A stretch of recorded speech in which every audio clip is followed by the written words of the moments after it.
I had a core belief, and no one could convince me otherwise, that I was a bad person. I believed in every part of me that change equaled death. Jennifer Pasteloff, best-selling author, speaker, and self-worth advocate, redefining empowerment through truth, vulnerability, and radical listening. I lived in what I call TLOD, land of denial, where if I name it, it's going to become real, and if I ignore it, it'll go away. When I think about your story and the way you tell it in this book, it is a hero's journey. My son just turned 9 and he goes, "Mommy, nothing you do is wrong." I realized that is what I've been waiting for my whole life. I was waiting for someone to tell me it's not your fault. Shame loss is about, I don't owe anyone, I don't have to tell the world all my details, but I will not hide in shame. If you are willing to stop lying to yourself, that is the ultimate game changer. Because hey everybody, very quick ask. We are running an audience survey, and I'd love for you to take a moment to check it out at richroll.com/survey. Why are we doing this? Well, first and foremost, we really want to know you better. And the more we know who you are and what interests you most, the better that we can align the show with what matters most to you. The kinds of guests, conversations, and themes that you find most meaningful. Second, as you know, the show would not be possible without the amazing brand partnerships that support it, which of course means ad breaks, but I really want to make the experience the best it can be, better, more relevant, and frankly, less intrusive. And to do that, to do it well, we need to understand you a little bit better. So it's super simple, just 2 minutes tops, but it's a small, direct way you can help us keep evolving and improving the podcast. So thanks in advance. And again, please visit richroll.com/survey to fill out our audience survey. You did a really beautiful job with this book, Proof of Life. I did. Yeah, it's a wonderful, wonderful read. Yeah, so I'm excited for people to discover it.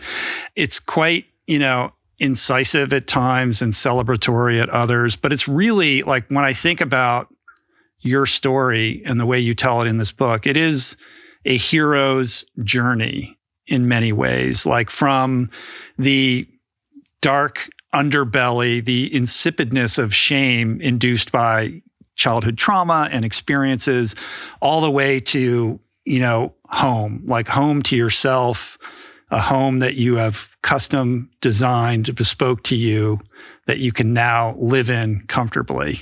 It's on some level, a recovery memoir, but it's really about this journey towards figuring out who you are so that you can live more authentically and comfortably in your own skin. I mean, it's really not lost on me that you said the recovery memoir.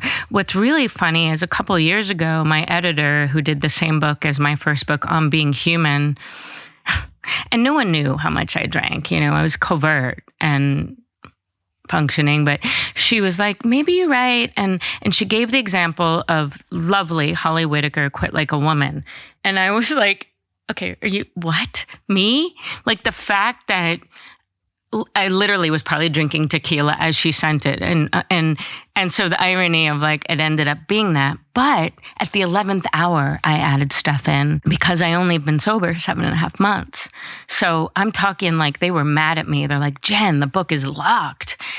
And I felt like such a fraud because in 2020, the doctor told me, I went to the doctor, I had gastritis, and the doctor said, you have to stop drinking. And I, of course, thought of my father, was told that apparently about drugs, and he didn't. And I did stop for a little while, and I talked about that and everything. But I felt so dishonest because, again, I was still drinking. And so it's really important to me to get it in there. And I didn't get into it as much as I would have liked to, and that doesn't matter. But I wanted to name it. And I said in my TED Talk, there's such a power in naming a thing and such a grace at allowing ourselves not to be defined in that naming, So it was important to me for shame loss and for my own accountability and because I was so proud of myself.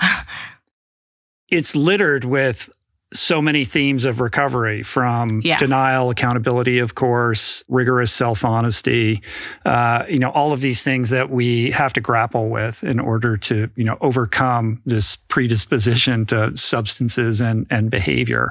But it's what's beneath that, like not just abstinence, but like emotional sobriety. How do you arrive in a place where you're comfortable in your own skin, you're happy with your life, like you love yourself? And this is still, a struggle for me in many ways.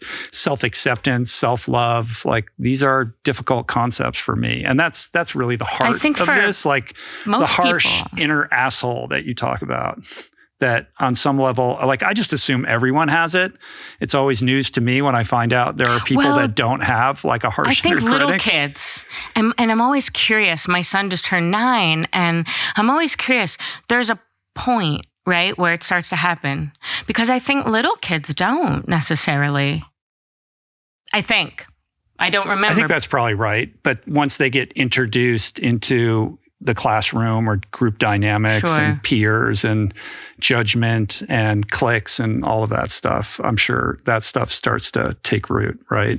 You are the first hearing impaired person that we've had on the podcast. Wow. So you have that distinction. Wow. I'm curious around your relationship with that.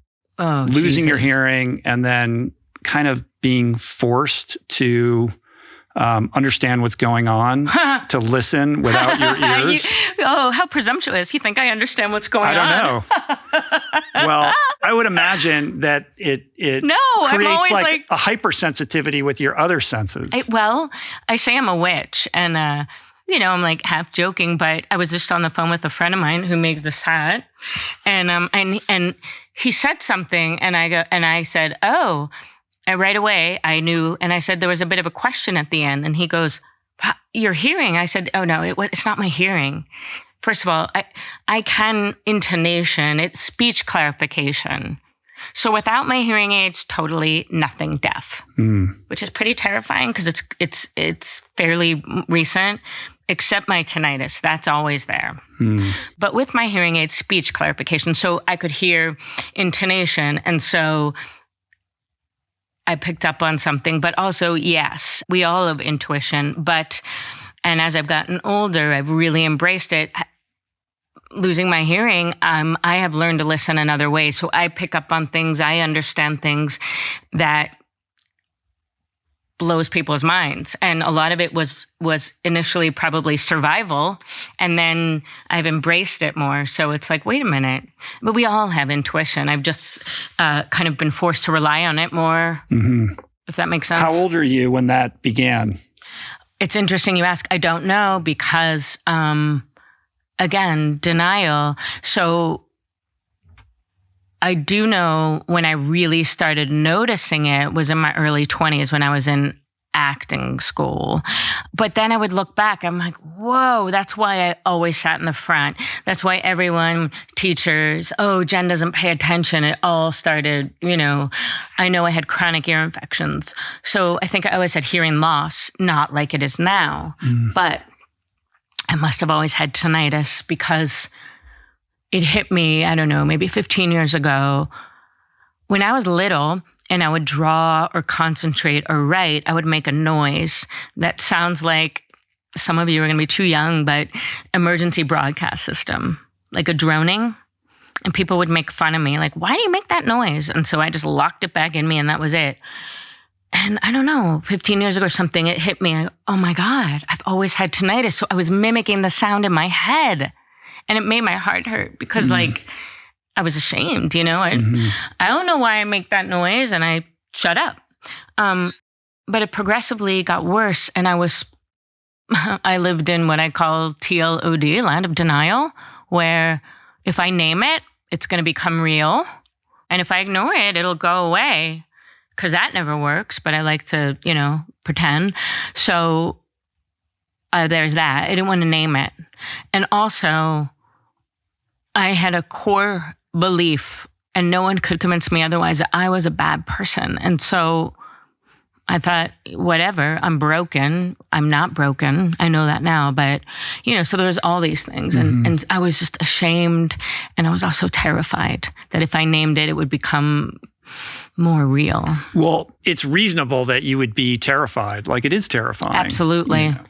But the part that is the mind fuck is, oh, therefore, if I don't say it out loud, it won't be real, and then it won't exist.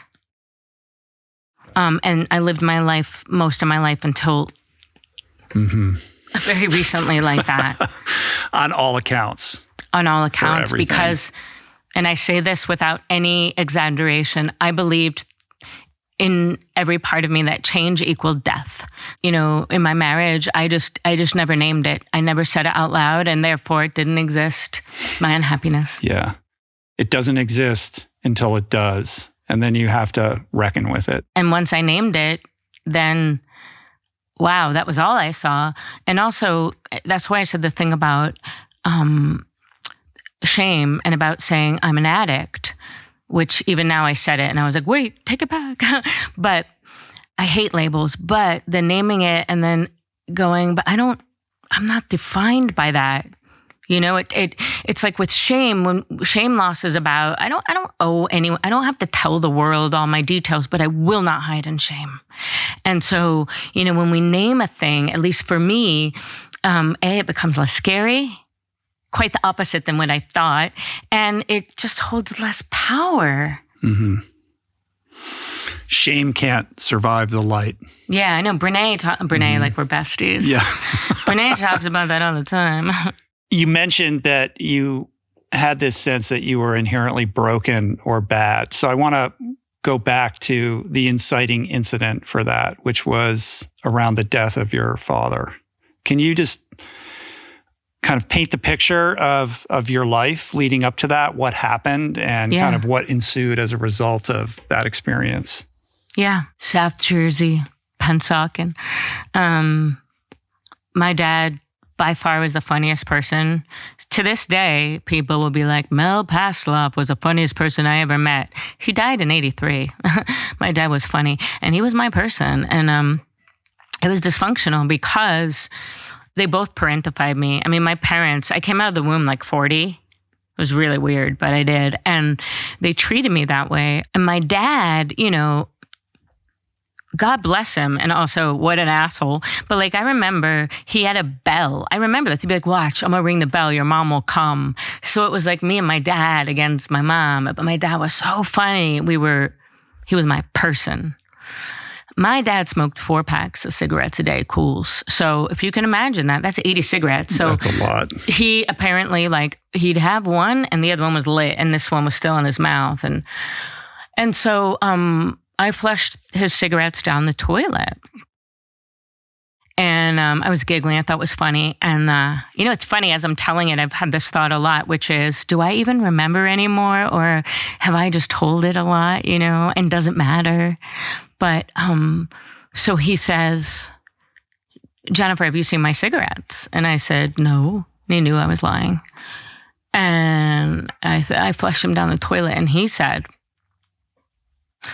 you're being bad and making me not feel good. And I said, you always break your promises. I hate you. And I walked out. And I knew. My sister and I, we would go in the room, go in your bedroom. And I heard noise and ambulance. And I waited up all night, but I knew. And the next morning, I came in the kitchen and my mom, was a health food nut. That's what they called them back then, like wheat germ. Mm-hmm. We couldn't have donuts and rich.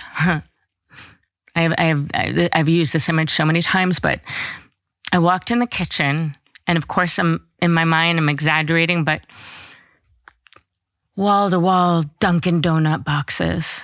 And I knew. So I have a line where I say donuts equal death. I knew, right? That's it. And so my aunt, my godmother aunt, East Jersey, Philly, we're all like that.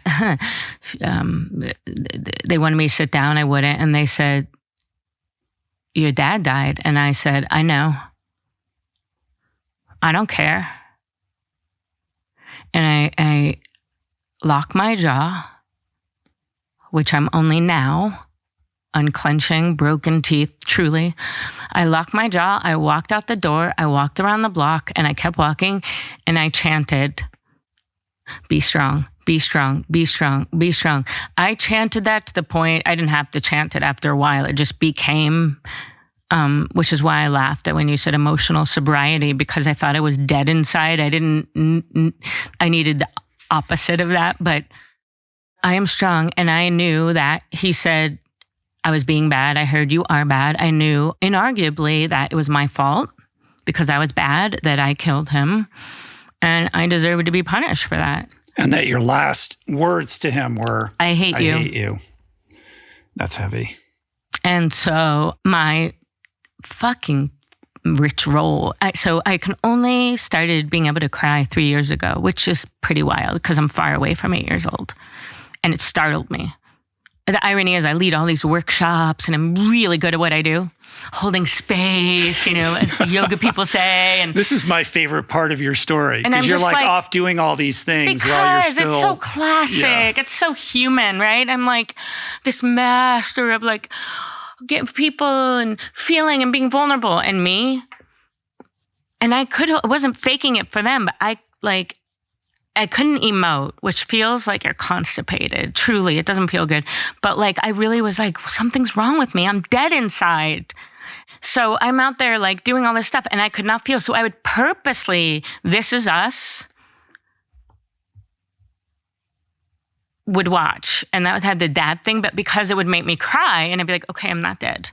In terms of endearment, because the scene with the little boy, because how mean he is. And that's how I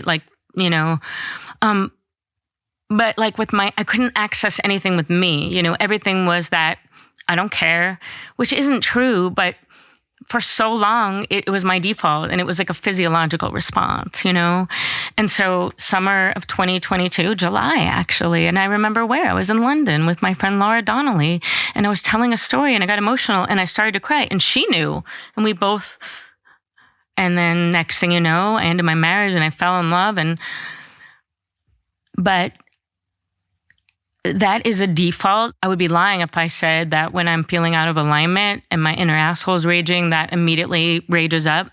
You're a bad person. Mm-hmm. Well, it was a defense mechanism. That is such a painful event and, idea to, kind of believe in, that you're inherently bad and your last words, were unloving to your father. For a small child, of course, you're going to repress that and push it away and push it down and push it down. And what else gets pushed down with that? Everything. Pretty much everything else, right? But energy never dies. This is the only way. Joke, yeah, right? Of course, it's going to come out at some point. And, it's probably going to be in the context of some chaos that you unconsciously, reaped on your life in order for it to, breathe air so you can finally contend with it. But obviously that doesn't happen for many, many years. You have to go through life holding everything at bay and pushing everything down. But it's not even conscious because it becomes so... No, of course it's not conscious. You're not done being formed, right? It's not your fault. Oh, Rich, really? But here's the idea I want to get to, which is... But you're going to make me cry. And I still have this, it's such a weird response. And it's it's not on purpose. I have this thing that happens where I start to fight it, and I'm clenching and my mind starts to go, it's like I have to go, okay, relax. Because it's so foreign. And I guess when I was 8, I thought if I let myself feel, I will die from grief. And so even now when I start to feel something, I'm starting to get a migraine because I'm fighting it instead of just allowing it, But also I'm grateful because feeling emotionally constipated or not being able to emote is an awful feeling. Mm-hmm. Is it true that it wasn't until your son was 8 that's what's that you were able to find compassion for your 8-year-old self in that situation? And I want to say it out loud because that's what shame loss is, the refusal to hide in shame. There's a part of me that was so... When I was 11 and people would say, I'm so sorry about your dad, I would go, it doesn't matter. It was a long time ago now. Also, grief has no expiration date. I never metabolized. I never dealt with my dad's death. And because I was so wise and mature and adult-like, people treated me that way. So there was like an embarrassment of like, how can my son just turned 9 in May. How can it only be now I'm dealing with this stuff? What is wrong with me? And then the good news is that only lasts a couple minutes before I go, nothing is wrong with me. And there's no timeline and it's never too late. But I could never have known that I would see my son, and I almost had to look away sometimes, and that was me. I was just a little kid. And I didn't think I was going to have kids. And I would look at him and I would get so, wow. And what a gift. I've never seen myself with tenderness or softness ever until 6 months ago, a year. Wow. When were you a waitress at Newsroom Cafe? Because that place... Every night in my nightmares still, or my dreams. Well, I started there when I was 21 and I stopped when I was 34. I think I stopped working there maybe 2009. Okay, yeah. That was in the later stages of that place. Like No. Rich, I worked there like a year after it opened. Oh, you did? I worked there 5 days a week for 14 years. Were you there in 1998? Yes. So that restaurant is very important in my life. Oh, for fuck's sake. Now I have the chills. Because it was really the beginning of my sobriety journey. Your sobriety journey? I was sort of forced into AA initially by the nudge of a judge. I'm sure were you part of the Sunday night crew? I was, but my mainstay was going to the log cabin every morning. Yeah. And of course, the Newsroom Cafe is just down the block from there. So I waited on you. I would eat breakfast there every morning. But hold on a second. Let me finish this. With my hair up. It was so long ago, and my mind was a blur at that time. But I would eat there after the meeting regularly, multiple times a week. This is back in 1998. But this was a period in which I was begrudgingly going to AA because I'd gotten into trouble with the law. And, I had to get the court card signed and all of that. And so I was constantly relapsing and going out and coming back. And there was one morning in particular that I showed up at the meeting, went to the newsroom afterwards, and was in a really dark place because I just relapsed again. And I just didn't know what to do. And I was the guy who would sit in the back and not talk to anyone. Outside? And a guy came up to me, a guy who will remain unnamed, because I was eating breakfast alone. And he came up and he said, "Hey, why don't you come over with us?" And he brought me into a group of people. And that guy would go on to become my sponsor and really saved my life and changed my relationship with recovery. And that was the beginning of taking it seriously and truly getting sober. And that simple encounter from that one human being shifted the trajectory of my life in a very meaningful way. And it all went down at the Newsroom Cafe where you were working and were probably there that morning. A line. Yeah. First of all, thank you. Thank you for sharing that. And I talk about that all the time because I do it and I watch people, how much we underestimate ourselves in, I'm not Rich Roll, so I don't make a difference. And it's like, you have no idea the kind of difference you can alter the course of someone's life. And I thought about that at the restaurant a lot. It was an ecstasy or cyanide. Sometimes I'd put my hand on someone's shoulder. You never know, their kid's dying, whatever. And the way that we can have that power and just to know, and that's just by being us, but that you shared that for many reasons. One, the synchronicity, and also because I'm new in my sober journey. But I believe that we find our people, and I just think that's so incredible, that connection, because it could have been anywhere, but at that restaurant that I worked at for 14 years. Yeah. It was sort of the peach pit of early morning Los Angeles sobriety, and it no longer exists anymore. It's gone. Do you know what now. It's called now, Rich Roll? No. What? The Henry. The name of your fiancé. Life is, you know.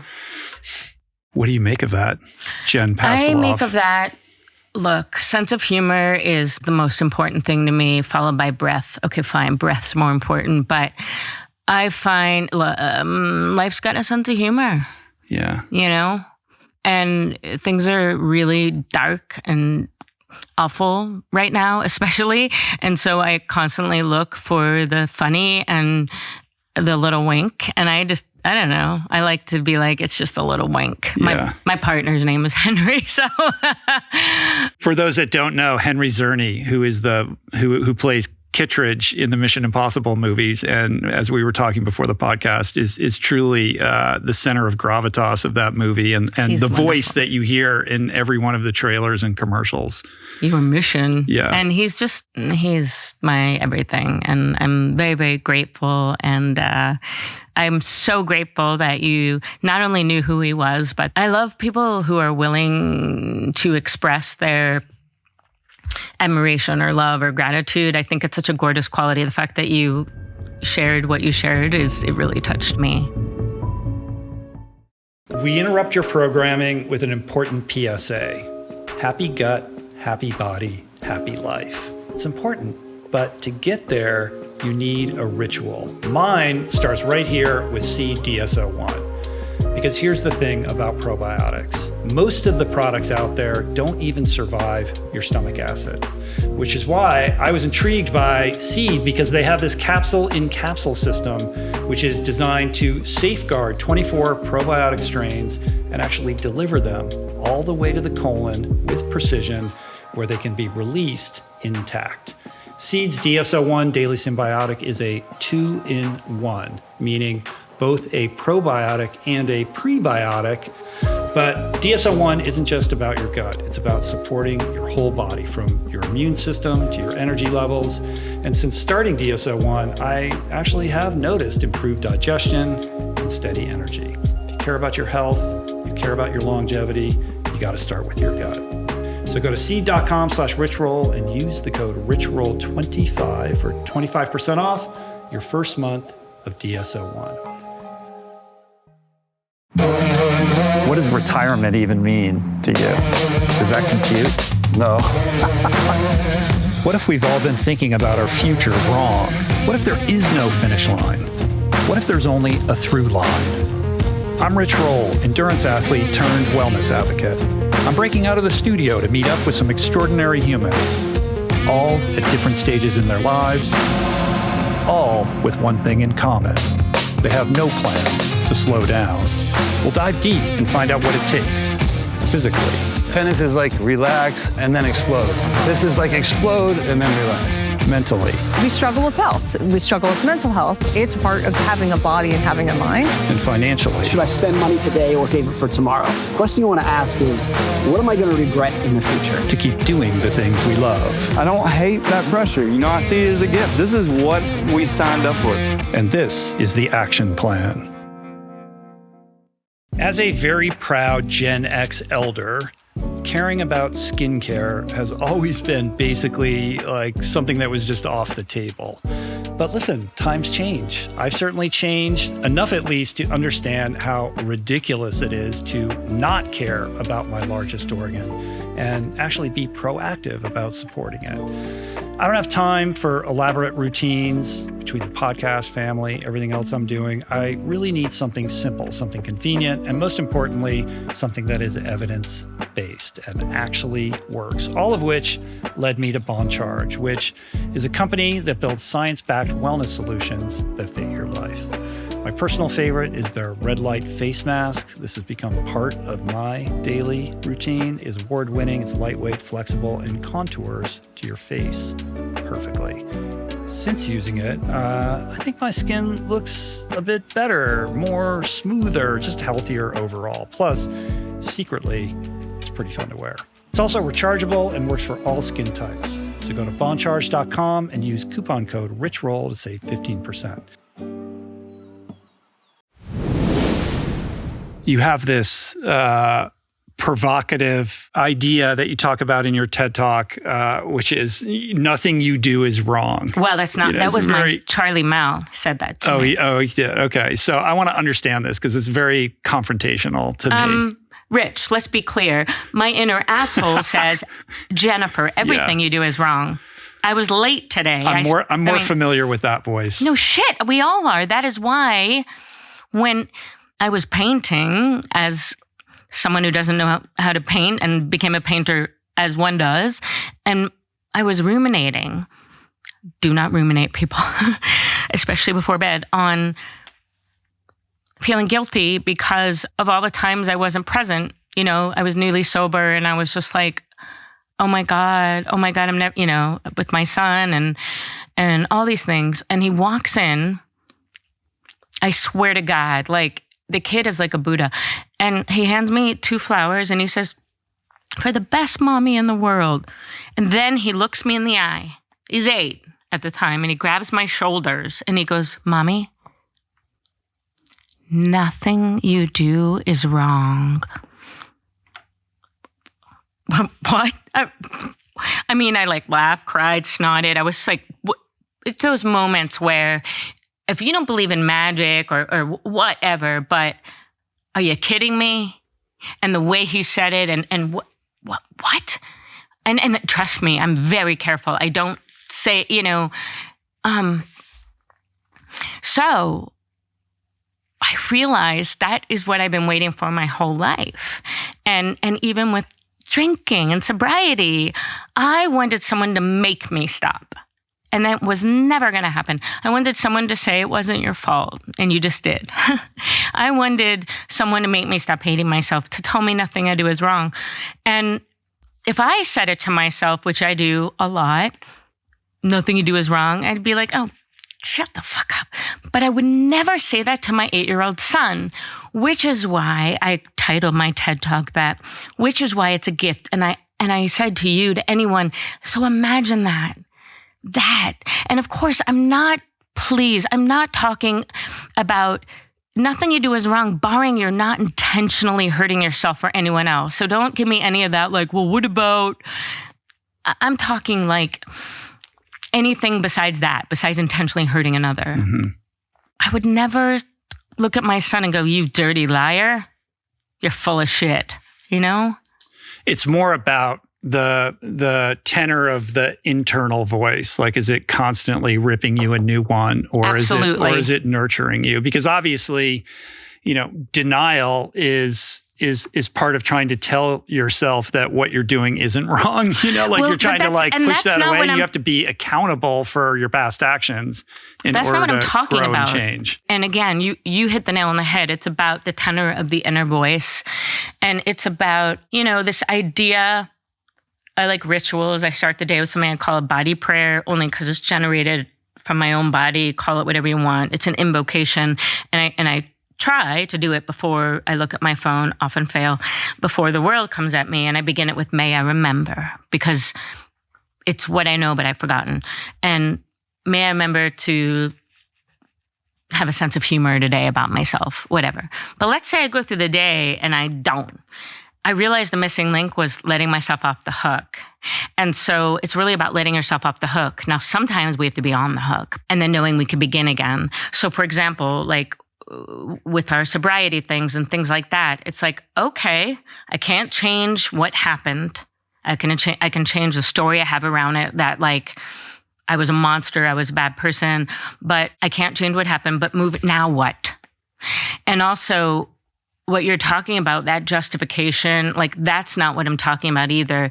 That's where you're immobilized in a way, and like you're looking for justification.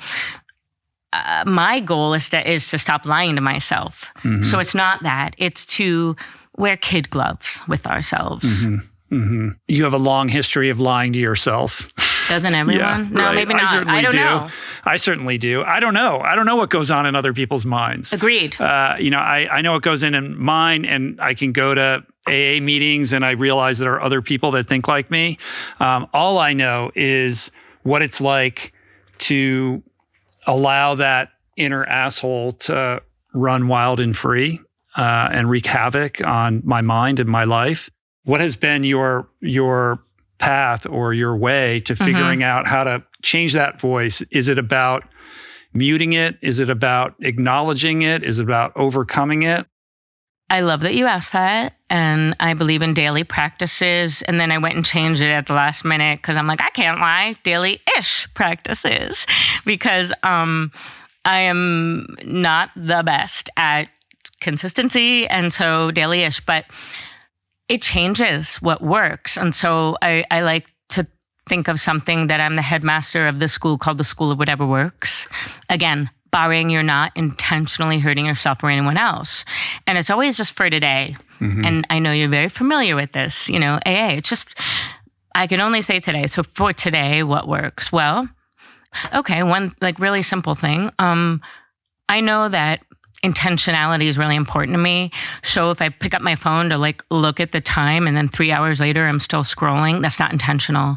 And then I feel terrible because I'm comparing myself to these other people who are not eating Trader Joe's beans out of a can and they're, you know, so, okay, let me sleep with my phone in the other room. So it's not the last and the first thing I do. Painting has become my medicine. That is the one thing, it feels weird to admit, the one thing where I don't talk shit to myself. Inner asshole is just not there. And guess what? I'm taking it. I keep going because I'm like, I found it's medicine and I love it. And may we all find that, right? But I think it changes every day. I got you people who see me, like you, when I said, oh, I feel so seen, as opposed to like a relationship I had that for 2 years that validated that I sucked, really, you know? So it changes what works every day. And it's about discovering and being willing to discover, well, what works in not letting this voice be the boss of me? What are you pondering right now? I'm seeing all the... I'm trying to think of you know, my version of that. Like what works to quiet or quell that voice? Oh, I mean, I listen to you all the time. I'm not going to tell you what's in your mind, but it's I don't know. But you're so smart. Like I bet your brain gets in your way a lot. I appreciate that, but that gets in the way. You know, that's a problem. Did you hear me? I said you're so smart. Your brain gets in the way a lot, and you said it at the same time, Jinx. I could tell. Because I want to outthink it, and that's not really the best strategy. Well, for me, I'm less concerned, me personally, with the why or the because. Like my brain, I don't know why, I just know it does. So what I'm more concerned with, well, now what? Because I'm more interested in being embodied rather than, you know. But anyway, all that to say is you're very smart. Yeah, thank you. You're welcome. I love that you write about this idea of living in the land of fine, right? Everything's fine. Fine. And that's related to the inner asshole and to the denial and the sense that you're unworthy because you're basically pursuing life from a place of fear. And as a result, your life is sort of small and you're trying to control everything. It didn't look that way on paper, on Instagram. Right. Yeah. Whatever it looks like to the external world, the interior experience is I'm suffering, but I'm too afraid to make a change. And it's easier to just stay where I'm at. Like everything is quote unquote fine. And that's sort of a life of I didn't acknowledge quiet I was desperation. Suffering. Talk about denial. Like, you know, like I thought I was dead inside. I also thought I had no sex drive. I thought, you know, needs, wants. It wasn't even like I'm suffering. I just disconnect from your body long enough or your feelings long enough. You know, I wrote a poem about the history of my education and it was like, I learned that to withstand one thing, you must withstand everything. So, you know, I ignored how anything felt until it didn't. So then I didn't even register. Do you know what I'm saying? And that is even sadder to me. You know, if you stay at a surface level, because if you go deeper, at least for me, then you have to go, well, now what? That's why I never said out loud anything about my drinking. So I didn't have to do anything about it. But I didn't acknowledge I was suffering. Everyone knew. I mean, but, you know, I convinced myself again. So what happened? What did it take for you to blow up your life, as you say? And this idea that like blowing up your life there's a fine line between destruction and expansion. I love that you caught that. That was another thing I added at the last minute because it was an epiphany where, some people were like, oh my God, you blew up your life, you destroyed it, you wrecked it, or my inner asshole. And it dawned on me, wait a minute, I expanded it, but it can feel like the same thing. That epiphany was so comforting. Not immediately, because that's bypassing, right? Oh, I'm expanding. It's like, whoa, feel it first, right? There's part of me that feels bad. I love my ex. I do. And we have this wacky living situation that is weird. It's our weird. You're still in that? I'm still in it. So you're still living with your ex-husband? Yeah. Wow. It's like, I'm always like, I'm not going to hide in shame. And then I say things and I go, wow, I really went there. But I'm working on not denying my impulses. And I don't have an impulse to drink. I do think I do, but then I sit with what is it that I really want, if that makes sense. I think it does to you. But I want to do my best to not throw my ex under the bus because he is lovely. And there was things I wasn't going to say and I ended up saying in the book because it's what was so. And it would be a disservice if I didn't. So we were like ships in the night. Like right now, we're like roommates and we're always like that. And in fact, my son even, he's thriving and he looks at us and we're better now. But in terms of like how we cohabitate-ish.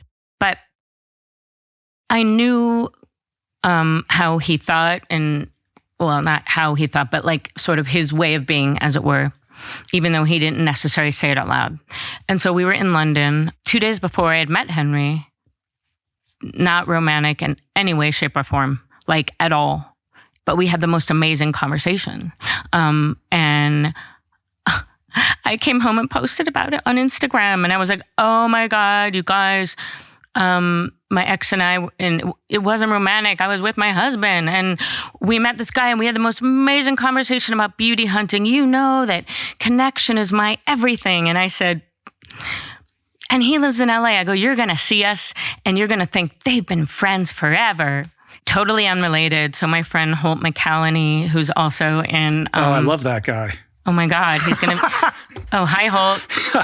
Like all-time that guy character actor. He's a star right now of The Waterfront on Netflix, and he's so good. Anyway, Holt is a friend of 30 years. And so it's a funny story because Holt had invited us to this party, but we weren't really invited. He was like, I said, I want you to see Charlie. He was, well, stop by.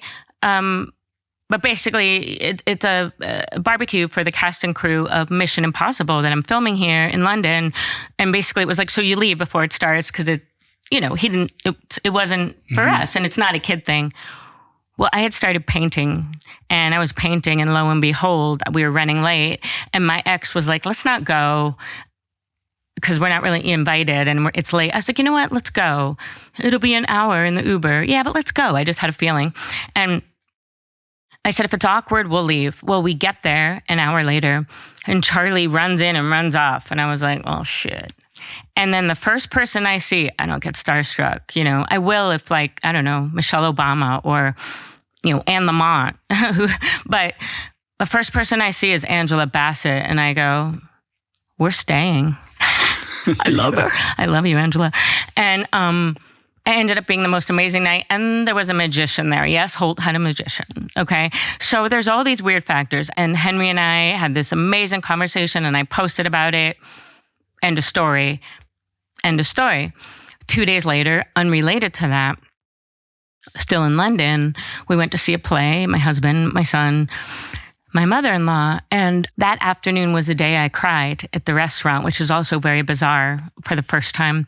And after the play, I said to my ex that it makes me sad that Charlie, never sees us like laughing or connected or kissing. And I forget all the things I said. He was like in the couch in our Airbnb. I was in the kitchen and I was sick, but I was pouring a glass of wine because of course I was. And I said that it just makes me sad. And he looked at me and he goes, that's life. And that was the crucible. I slammed down the glass of wine. And there was this moment, and I knew. Wow, this like, I swear Eminem came in. It was like, you got one shot. I was like, wait a minute. Because the way I thought of it was like, I can be in denial and pretend that I don't, first of all, I don't believe that in the core of me, that's life. But I was living as if. Now I can pretend I don't know that he was, but once he named it out loud, I'm going to look away. And so for me, that was a crucible. And a higher power, my dead father, I don't know. But I had no idea what was going to come out of my mouth because I had never said it. I said, I'm not happy. I think we should get a separation. And that was it for me. And then we came back and it took many months because he didn't think I was, but once I named it, that's all I saw. Like it was, and it sounds so stupid, like, but this has been here the whole time. Why am I just seeing it now? But I think it's just what we do. And, but once I named it, and honestly, it felt like I had no control over what came out of my mouth. I know that I did, but it came from, I feel I had no choice. Like a sense of survival or a vote for yourself or just an inner belief that there has to be something more. Like I don't have to I'd like to suffer silently or in this like low grade, kind of sense of life being less than you knew innately it could be. I want to be careful. I'm very careful because I love my ex and I want to be careful not to say more because that suggests less than. It's different, not more, different. And that's okay, like we find our people, and like it's true, we do so well now. And I think we just blessed we had this beautiful child, but we just like, what I wanted and I didn't even acknowledge was like intimacy scared me more than anything. But that's what I really, and that scared me, of course, because if I let that in, they would drop dead or leave, right? But also, it was a line, right? It was like, wait a minute. This thing I say every day to myself, and I do, may I have the courage to be who I say I am. That's what it was. It was a moment where I went, you are so full of shit. If you're going to be who you say you are, because I don't buy into that's life. And had I gone, you're right, then who am I being? But also survival rich because my friend Krista Paravani texted me once and she said a couple of years ago, how did you get the courage to change everything in your life? And I have a habit of like picking up other people's drinks. I did. And so I literally was like, I picked up someone else's phone. That is not for me because I don't change. That would make me die. But then I was like, wait a minute. But I didn't answer her. And I went with Henry to a storage unit where he was storing his stuff in the interim of buying a house. And because he's a total nerd and he builds things, he insisted on building a shelving unit. And it was January at 4:00. The sun goes down at 5. There was no electricity in the unit. So he had to build it before the sun went down. And I was sitting there watching him and it hit me like a ton of bricks. I went, I know how I did it. I had to before I ran out of light. Movement has shaped my life. It's a teacher, it's a mirror into the soul, and it's a path that not only connects you more deeply with yourself, but also with others and the world we share. All paths require tools, and those tools matter. That's why I've partnered with On, a brand that honors this movement path with premium sportswear to support it. Everything that On makes is next level in design, clean, and always with function top of mind. Lightweight, breathable, and built to adapt. It's gear that disappears on the body, so you can fully drop into the experience of movement. Head to on.com/richroll to explore their performance-driven collection. This podcast, this one right here, is sponsored by Squarespace. Look, everybody's got a story to tell, experience earned on the field of life, gifts that are worth sharing, which is something I am consistently encouraging people to do, because when we do it, it turns strangers into friends and creates community where before there was none. To do this effectively, though, you need an online presence. It's just a fact. But even if you're building one from scratch or have an allergy to technology, there's really nothing to fear, because Squarespace's all-in-one platform makes the process incredibly simple. The newest feature is their Blueprint AI, which basically creates a custom website for you in just a few steps. You tell it about your industry, your goals, your personality, and it generates content and design recommendations that actually fit who you are. The world needs what you have to offer, but if people can't find you or easily work with you, it doesn't matter how good you are. So head on over to squarespace.com/richroll for a free trial. And when you're ready to launch, use code RICHROLL to save 10% off your first purchase of a website or domain.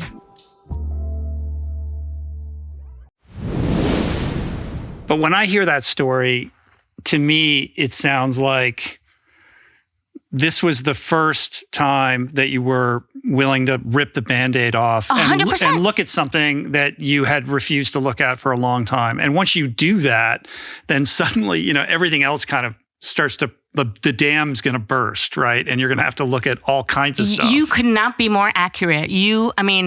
I didn't recognize myself. That's why it felt like, that's why I relied on my I Got You people so much, because, it's very much like becoming newly sober, because suddenly everything looked different.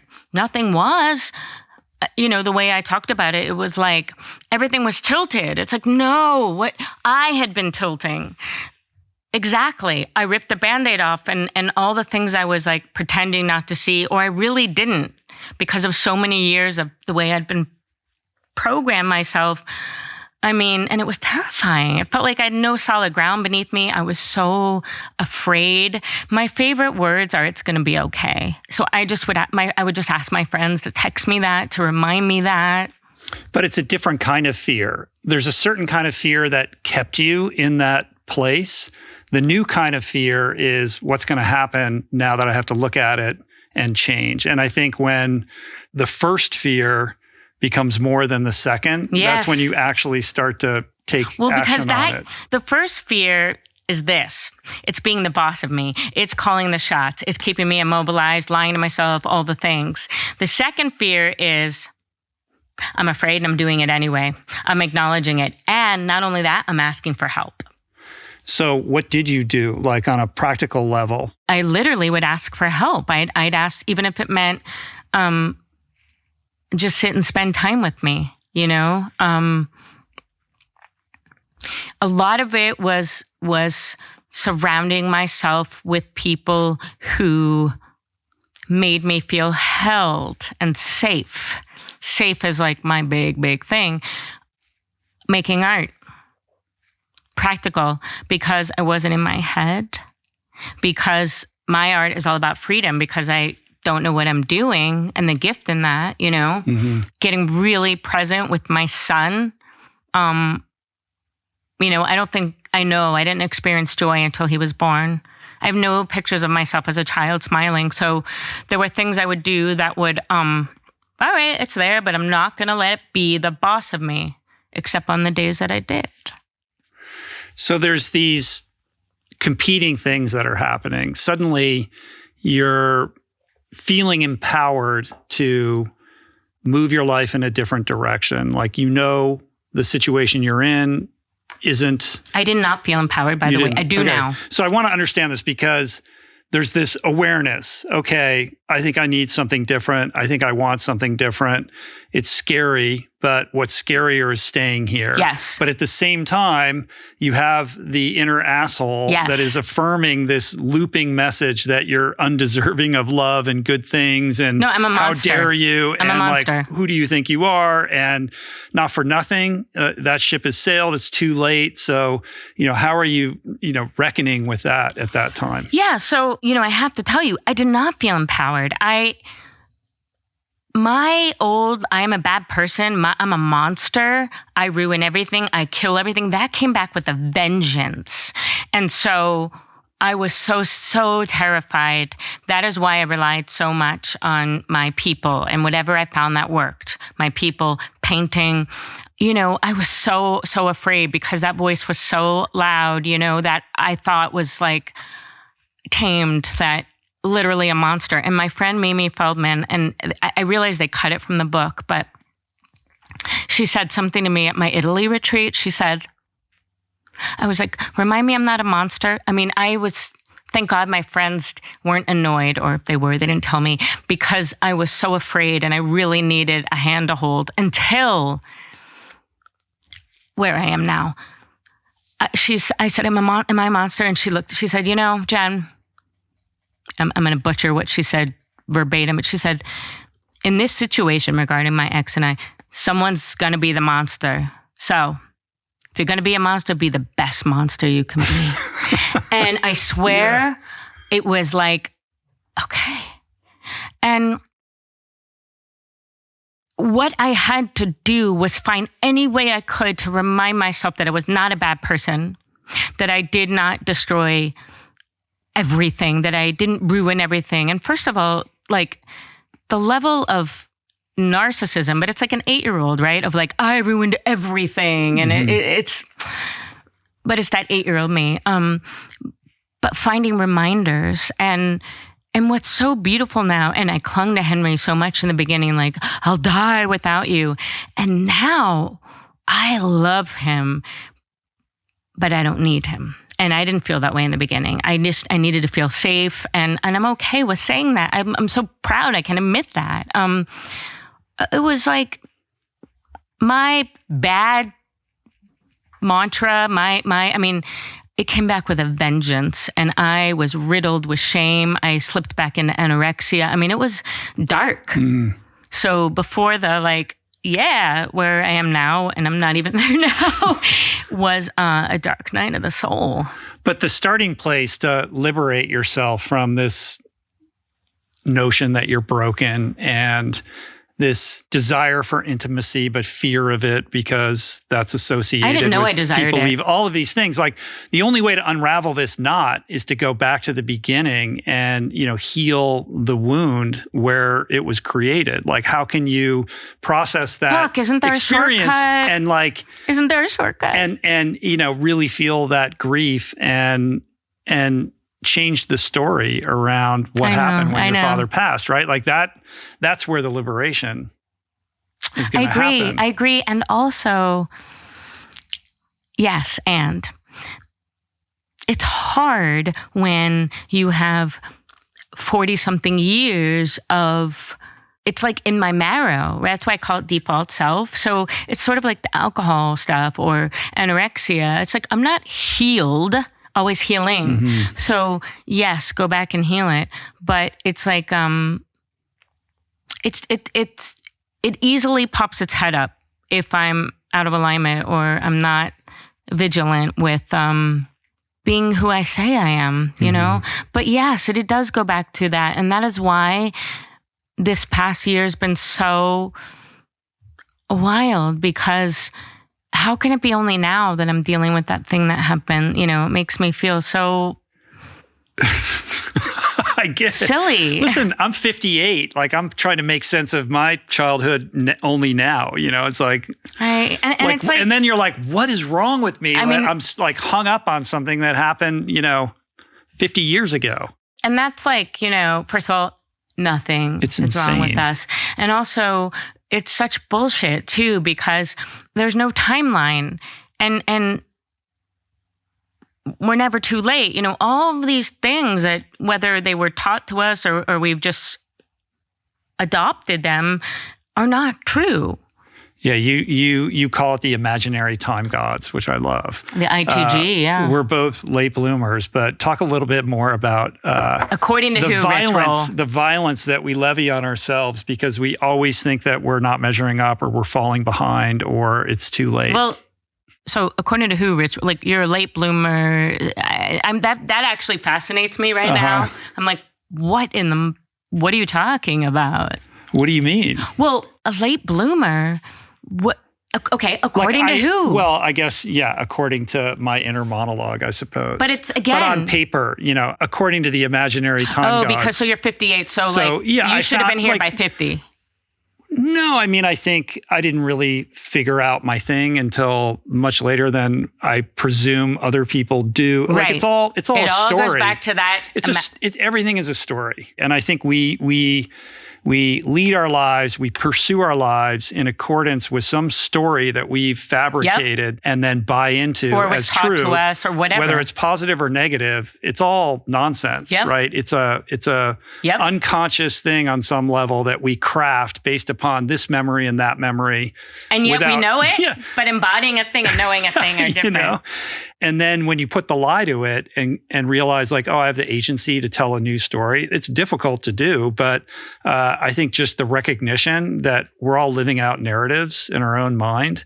And we assume that we're all on the same page with everybody else, unaware that everyone else has their own narrative. See, I don't. I assume the opposite. I'm always like, I'm not on the same page. I am an island. Either way, the point is like it's all a story. And I guess just speaking for myself, like part of my story is like, I'm a late bloomer or whatever. It's like I don't even attempt to deconstruct that. I just accept it as fact, right? But it's funny to hear you say that to me. Like, and you've said this, like, how old were you when you wrote your first book? Or you're like 44, 40 and 44? No, 44. Right. Oh my God, so I was 41 when I had okay, you're coming into this a little on the later side. Like me too. I didn't start my podcast until I was 45. There's something that is like inflicting violence on ourselves through that. But also I think for other people, there is something inspiring about that because it gives them permission. Like, you don't have to have it all figured out. I'm still like a mess and I have many things I still have to figure out. What does it even mean figuring it all out? At least to have some level of inner knowing that I am pursuing something personally meaningful and that I am doing my best to live an authentic life, which I couldn't say for a long time. And there it is. And this is where our stories are very much aligned. Like it is a very similar narrative in that regard. And I think when you say like, I was this old when I wrote this book or what, I'm like, here I am at this age now. And here's the big mess I'm going to tell you all about. And here's how I contended with it as best I could, inelegantly at times. Are you saying I'm inelegant? No, in ways that like I'm proud of and not proud of, et cetera. But I think that is empowering to people because we're all to some degree held captive by the imaginary time gods. And I think you need to say that again for the people who are deaf. We exact all kinds of judgment on ourselves because we feel like we're not enough or we're behind and so-and-so has already done this and that. And this in and of itself is nothing but a story. Yes. And I also find it fascinating how we view ourselves versus others, right? So the reason it's like, to me, you're so successful and you're this, that, and it's all story. But what my point is like to hear you say that is like, what? So the knowing a thing is one thing. It's our brain. And the embodying, and like, if you think I didn't know that I had a drinking problem, you're wrong. Mm-hmm. But embodying the now what, right? So you know it. But it's fascinating. I think the sense of humor comes into play here. And I'm so big on it because I respond with levity. So if something's like too precious or it takes itself too seriously, I just check out. But like, you gotta laugh when I said, well, you said I'm a late bloomer, like according to who? And you couldn't answer. And the reason we can't answer is because exactly. There's this imaginary, and whether it's just the way it is or what have you, but it's bullshit. And yet we perpetuate it. So the more I talk about it and remind people in my way is, with humor and being honest, like I won't lie about my age or anything. It hopefully will. I can't give anyone permission, even though it might feel that way. That's the subtitle. You got to be your own permission slip. But it feels that way. Like, well, maybe I'm not, there's no such thing as like a universal timeline or you're supposed to. It's like, should. They're all assholes. So it's the idea of like, you're right, that inner knowing. And also we get to change our minds. And for me, that was huge, and I have to remind myself that all the time. You get to change your mind. And so who's to say what does that even mean? And it's so much about they, them, according to who? And really at the end of the day, it's according to me. And if that inner, whatever you want to call it, inner compass, inner GPS. You talk about these unconscious commitments that we make. Like that would be one of them. Like I am committed to this idea that I'm a late bloomer. Like we're not even like really aware that we've made these commitments and we're doubling down on these ideas. And you have to be able to step back and see yourself at a distance in order to even like identify these patterns that are just on autopilot that we all have, that we didn't ever consciously construct. So, and got to shout out to my chosen fam, Gay and Katie Hendricks. They taught me about that. And it's funny because, they live in Ojai too. And Gay said, it's one of my most controversial things. And I was like, that's so interesting. And Which is what? Unconscious commitments. And I asked, why? Is it because then people have to reckon with the fact that they actually have agency rather than sort of, like, for example, I have an unconscious commitment. I've recognized that of living chaos, and so a lot of times it's really hard for people, i.e. me, to recognize what they are. And Gay will say, one way is you can look at the thing you complain about a lot and like the sort of the how often it's happening, right? And like for me, be like, oh, I'm so unorganized, or this morning was a good example. And then he said, you can go, they're very big on that sound, and I forget exactly why, but that sound, it's I love it because it's actually about curiosity. Where would I have gotten that? And I'm less concerned with the reason and the cause and the now what. But then, again, it's about naming it and then consciously committing to something else. But also for me, it's about compassion. I understand why. I was raised by a single mom, chaos, so I understand why. But to be able to name it and own it and then shift it into, well, what do I want to be consciously committed to? And I think it can be really painful to admit it. Like, I have an unconscious commitment to the belief that I'm like unlovable. That's not me right now, but I know a lot of, especially women, or to being broke. And so when we really take a look at, wow, what am I committing to unconsciously? It's wild and it's so empowering because then and it's a daily practice, consciously shift. And I'm making it sound like it's just so easy, but it's about intentionality. I think a way that I approach that is to identify the need that it's fulfilling. Yeah, exactly. Because you're doing it for a reason and it's doing something for you. Like the payoff. What are you getting, right? You're getting something out of it. Right. You're complaining about it, but in truth, you actually want it. Like you're bringing this into your experience for a reason, and that reason is to do something for you, right? And behind that, part of it is generally about allaying some fear. You have some fear, and this behavior or this pattern is keeping that fear at bay and giving you a sense of control or whatever it may be. But it is or validating a belief you have about yourself. Like exactly. You're not worthy or you suck. You have to just deconstruct that and say, okay, well, is that need necessary? If it is, then is there another way to fulfill that or give me that sense of security in a real and meaningful way and not in this way that is destructive and negative? Yeah. I mean, and it's like, I know we're making it sound easy, like all things that are simple, not easy, but it can be, I think it can feel shameful, like to admit out, like, who wants to say I'm unconsciously committed to always being broke? It's like, ew, but the power in that. And, Gay really, really drove that home. And I just thought it was the fact that he said it's controversial. And I realized because, then we have to go, well, now what? Yeah, because who wants to look at this stuff? Honestly.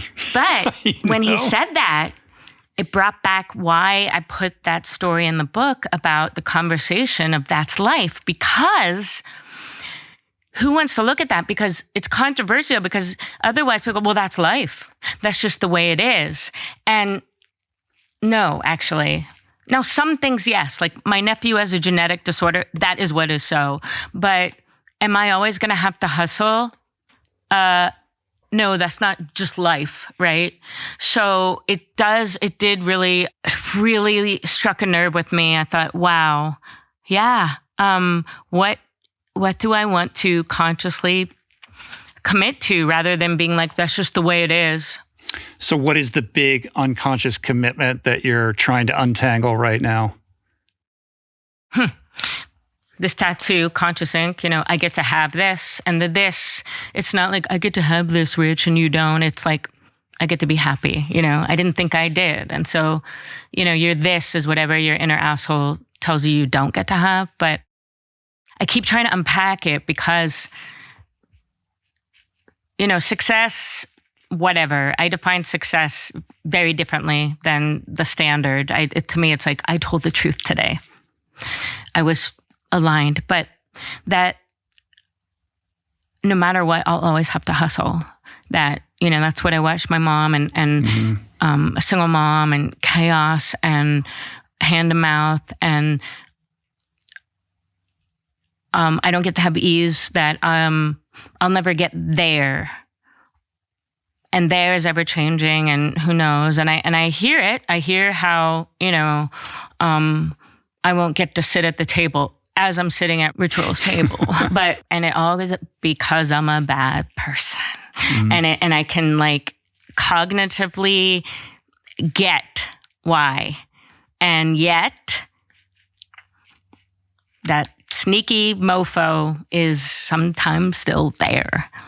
And I'm up against it right now, right before the book comes out, because I think I know we find what we're looking for. And so when I'm out of alignment and I'm feeling like fear is the boss of me and all that, all of a sudden, if I'm like, no one likes me, and I will find evidence of that. And so in this time before the book, no, thank you. And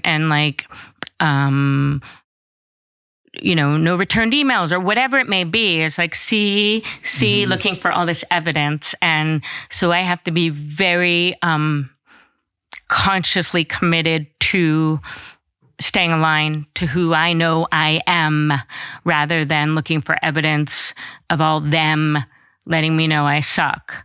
Because anyway, it's a story, but... And what else is part of that practice? You talked about the painting, keeping your phone away from you, things like that. But how do you tend to yourself to, what is the self-care practice beyond the painting and the phone stuff? Yeah. So the painting for me is self-care. And I love that I've started selling them too, because that's amazing. But that's a really great question. I'm really, I don't know if this is considered self-care, but I'm really discerning with my energy and my time. And so if I don't want to go, no. So that's self-care, meaning, I don't divvy myself out of obligation. People please. No. I mean, I'm sure I still have some qualities of that, but no. I mean, I got other shit, ADD, raging, but that one, not so much. What I will say is exercise, and yet I was an exercise bulimic, and not a regular bulimic, because when I was in high school and I couldn't, but I haven't exercised in 2 years, and it really helps me with my depression and with everything, and I haven't been able to get started again, and so I feel sort of confronted when you ask me the self-care thing. But I will say the not drinking, last night I wasn't at risk of drinking, but I felt so angry that I couldn't, and that why can't I just be someone who just can and have one, and that I didn't, that I found something else. And then I started painting, and laughter, finding ways to laugh. So self-care for me is the biggest one right now is the fact that I'm not abusing myself anymore with the alcohol. And does the fact that the book is about to come out, like it brings all this stuff up, right? Are you kidding? Yeah. I am like, ready for this? Why did I tell people? Because if I didn't say it out loud, I could have drank and then gone back to not drinking. All the lies. Yeah. I mean, you have no idea. Been the next book. You could have made that later. Jennifer, why did you have to say it out loud? And my son's away. Henry is away. My dad's death anniversary is coming up. The book's about to come out. I am in it. And there is no alcohol in my system. And so it's an experience that I've never had before. I mean, as an adult. When I think about your story, it just reaffirms this idea that these wounds that we all have, if we can summon the courage to face them and heal them, or at least attempt to heal them, that it creates not only the foundation for a new life, a more authentic life, a life that is freer and more honest. That's free. But also, when you extend that courage to share it by dint of your books, that this is the stuff of human connection, right? And fundamentally, like the wound is really all about like connection. The wound is the start of our inability to connect. And by healing it and sharing it, we resolve it and we find ourselves more connected to other people than we could have imagined. And that fear of like, oh my God, I told this story and people are going to read it, or why did I do this, or why did I do that? But like that shared humanity is what makes us realize like that we're all in this together, that we're one, and we can see ourselves in other people. It's always fascinating to me, the way I call it fall in lovable, like you can't define it, but it's like right now you're so fall in lovable because you're just being utterly yourself. Sometimes it's like the snots fly and they're laughing, but it's the things that we often hide. And that is the thing that is so attractive and beautiful. We hide them because we think that's the thing that's going to make people not want to be around us. Again, it goes back to them. It's all about them. And in the book, I italicize it because I'm like, who are they? But them. What? And then like, how about self-promotion? Like, I want to barf in my mouth if I keep pre-orders are so important, and people are like, wow, you're so good at it. Well, guess what? The reason most people can't do it is because it's about what others will think. I mean, I've never met anyone who has, I mean, maybe one person, but they're like, because people will think, oh, they think they're so important, or how dare they like themselves or be proud. All of it is them. All of it is about what they think. And human connection, I mean, I'm good at like two things, and what I'm good at, I'm really good at. And most things I'm not, but connection is my superpower. And I don't care why the reason is, I just know it is. And I do know that it's been exacerbated by my deafness. But to me, that community is where I find God, connection, and that's everything. And so it is important to share because, and the fact that people find it so revolutionary and courageous makes me want to do it more, because it's like, wow, just like, because you're not supposed to do that, or what will they think, or all the things, and I think a world of more people unapologetically being who they are and shining their light, as it were. How magnificent and magical would that be? It's weird that it's a revolutionary act to say, I'm going to give myself permission to do this, or I get to, have love, and I don't need anybody else to tell me, whether I'm worthy or not. Like, all of these are ideas that are, it's a common struggle for lots and lots of people. And you've been able to navigate them. You're sharing your story. You've changed your life in certain ways, but I don't have it figured out. No, so this is what I'm saying. Like, it's all messy.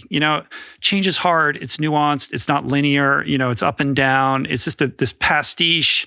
And every day you got to start over again. Everyone. And like appreciating that and not saying, here are the steps and here's how you can do it. But within that, you're somebody who has gone from a person who thought change would kill you, like that's the last thing I'm ever going to do, to being able to navigate change. And I think everybody on some level wants to make a change in their life. They know they could be a little bit better, or they aspire to something. And because we're human, we struggle and we fall down and we misstep. So what can you say to the person who is in that struggle, who is suffering, who's trying, but having a hard time with this? Like, what is it that distinguishes the person who can say, I'm going to stand up for myself and I'm going to walk through the flames and confront my fear and, try to do something on my own behalf, versus the person who remains prisoner to their fear or struggles and continues to go back to what feels safe? It's funny though that you said, I think everyone wants to change. I would have fought you before on that. I'd be like, no, I don't. Never. But deep down, we all want something, right? And maybe we see a better version of ourselves. Whether we do anything about that is a different matter. But I think on some level, or maybe I'm wrong, I don't know. There's a part in the book where I was talking about my ex and my marriage, and I said, hold up, if you're about to go off on going, why did she, she's just some memoirist who went to the navel gaze and she was in a fine marriage. And of course, it's worse than I think. No one's thinking about me at all. But but I said, I like how that's worse. I mean, it's true. Mm-hmm. I think we can all get ourselves in check more often. I'm always like, get over yourself, John. Or like Eleanor Roosevelt, you wouldn't worry so much about what people thought of you and you realize how seldom they actually do. But I said, before you start trying to figure out why, because there's no outward bruises, because it looked fine, I wanted to. My want is enough. And when I said that, it felt like I got goosebumps and your want is enough. And again, I'm not talking about dangerous things that hurt other people intentionally or yourself, but I mean you want to write, but you're afraid. You want to leave. You want whatever. Your want is enough. And if we remember that, or it really goes back, I get to have this. So it's unpacking. What is it that your inner asshole, or whatever you call it, find what resonates for you, is telling you, you don't get to have that, Rich. Who do you think you are? You think you get to have reciprocity or ease or love? It's not true. And it's like, my tattoo says, I got you. And you might be like, well, you're full of shit. You don't really know me in person. It doesn't matter. Because your people are out there if you stay open, but you are held. And I don't mean that in any kind of airy-fairy, even religious way, but you are. And I thought change would kill me. No. Did it hurt? Yes. It's if you are willing to stop lying to yourself, that is the ultimate game changer. The ultimate one. Because once you do and you get honest, and then you ask, now what? Even if it's the tiniest thing, even if it's like, well, the first now what is just imagining it. And then, but it's the denying our wants, denying what is so. And I'm queen of that. Oh, if I don't say that I can't hear out loud, it doesn't exist, So if you're willing to be honest with yourself, but it's, I think being self-aware is overrated, because if there isn't, and you know this from recovery, because if there's not a now what, big deal. I knew why I did what I did. Yeah, self-awareness will avail us nothing, as is said in the rooms. Man, I thought I made it up. There's the want to be better, to do something different, and then there's the doing of it. And there's a big gap in between want and do, right? How do we bridge the gap? Okay, and so what is in the middle, and you said it, in my mind, this is how I think about this. Tell me if you agree. In the middle is this thing called willingness. And willingness is a freak. A freak? Like freak in the sheets? Basically, because willingness... Why did I just say freak in the sheets? Willingness is this weird force of nature that you can't really summon, it's almost like a visitation. Like, are you willing? Are you willing? Like, are you like what are you willing to do? I mean, Rich, and willingness, you're in my brain. Get out. Willingness is different from want or desire. It's like, what are you actually going to do? And you can be willing to be willing, but on some level, and I've said this before, like that's sort of like asking somebody to want something they don't actually want. Because if you're not willing, you're not going to do it. Well, but we have these moments mic drop of willingness. Like when your husband said, that's life, suddenly the seas parted and you had this visitation of willingness that you had never had before. Is moments of. Right. Moments of. So I think willingness visits us in those moments, and then we're faced with having to make a decision to grab onto it and channel it into action. But if we don't and we let the moment pass, the willingness kind of dissipates and goes back into the atmosphere. So I bought my house because I read a book called The Big Leap That Changed My Life by Gay Hendricks. And of course, because the universe, they're my neighbors and they're like my best friends now because that's the universe. But Katie Hendricks will say to me, are you willing to expand your capacity for, and whatever it may be? And she's not trying to teach me, but just by who she is, modeling who she is, it rubs off on me. But I love that question. So let's say expansiveness or financial, whatever it may be. And I love that because it forces me to reckon with, am I willing? And I got to look at that. So again, with the intentionality, yes, willingness can come, like a divine moment. And again, the moment thing is important to me because I get trapped with like, for the rest of my life, I will, instead of today.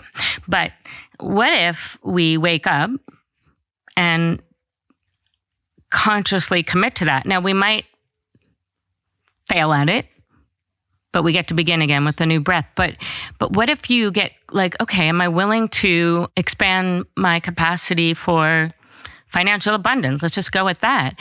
And, whatever it is to reckon with and then shift it into a conscious commitment, which starts with the now what, but also it starts with what we're saying to ourselves. Mm-hmm. Does that make sense or no? Yeah, I think so. I think I would translate that into saying that, yes, there are these, parting of the seas moments, lightning flashes, right. And, you feels like divine. Suddenly you have superhuman powers all of a sudden, yeah. Right?